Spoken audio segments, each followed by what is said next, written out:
नमस्कार मित्रों, हिंदी मानस विद नेहा में आप सभी लोगों का बहुत बहुत स्वागत है। यूपी हायर सेकेंडरी का भी विज्ञापन आ चुका है और उत्तर प्रदेश में एलटी ग्रेड जीआईसी की अन्य भर्तियां भी आई हुई हैं। इसी तरह बिहार में भी बिहार का टीआरई 4 का विज्ञापन चाहे जब जारी हो जाए, इसीलिए आगामी आने वाले सभी महीने बहुत व्यस्त रहने वाले हैं। उम्मीद करते हैं कि आप सभी लोग मन लगा के पढ़ रहे होंगे और आपकी तैयारी अच्छे से चल रही होगी। जो लोग इस चैनल पर पहली बार आए हैं, इस चैनल को सब्सक्राइब करके हमारा सपोर्ट ज़रूर कर दें। वासुदेव नंदन प्रसाद की बुक से हम युग्म शब्द का टॉपिक आज लेकर आप सभी लोगों के सामने प्रस्तुत हैं। हिंदी में कुछ ऐसे अनेक शब्द प्रयुक्त होते हैं जिनका उच्चारण मात्र या वर्ण के हल्के हेर फेर के सिवा प्रायः समान है, किंतु अर्थ में भिन्नता है। इसका अर्थगत सूक्ष्म अंतर भली भांति समझ लेना चाहिए। इनमें कुछ ऐसे शब्द हैं जिनका प्रयोग गद्य की अपेक्षा पद्य में अधिक होता है। इन्हें युग्म शब्द या समुच्चरित प्राय भिन्नार्थक शब्द कहते हैं। इनमें से कुछ उदाहरण इस प्रकार हैं, जैसे कि परीक्षाओं में कभी कभी पूछ लिया जाता है, तो हमारे लिए थोड़ी सी व्यवधान हो जाता है, क्योंकि अगर हम अर्थ को नहीं जाने, शब्दों को नहीं पकड़ें, तो थोड़ा सा उत्तर निकालने में कठिनाई होती ही है। इसमें हम अंग और प्रचंड बिंदु और अ से बनने वाले भिन्नार्थक शब्दों को देखेंगे। इनमें से पहला शब्द है अंश, जिसका तात्पर्य है कंधा। अंश का तात्पर्य है हिस्सा। अंत का तात्पर्य है समाप्ति। अंत्य का तात्पर्य है नीच या अंतिम। अंगना का तात्पर्य है आंगन, और अंगना जिस पे सिर्फ एक बिंदी है उसका तात्पर्य है स्त्री। अम्बुज का तात्पर्य है कमल और अम्बुधि का तात्पर्य है सागर। अन्न का तात्पर्य है अनाज। अन्य का तात्पर्य है दूसरा।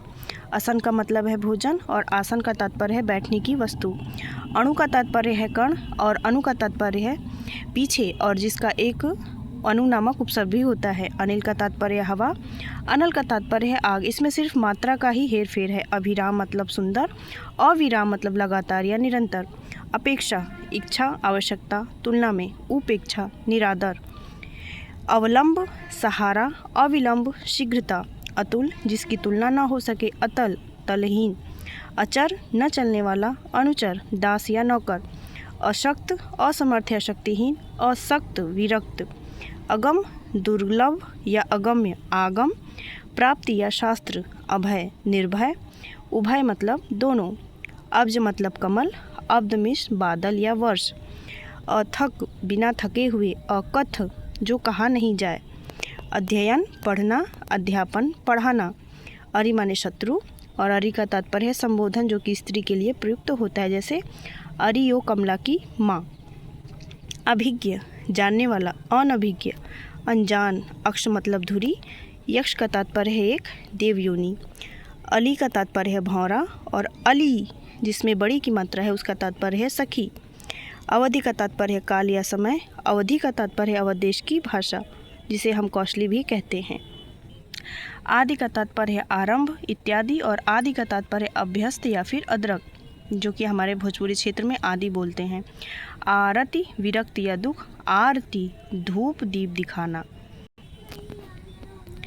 आवास का तात्पर्य है वासस्थान, और आभास का तात्पर्य है झलक। आकर मतलब खान। आकार मतलब रूप। आभरण मतलब गहना। आमरण मतलब मरण तक।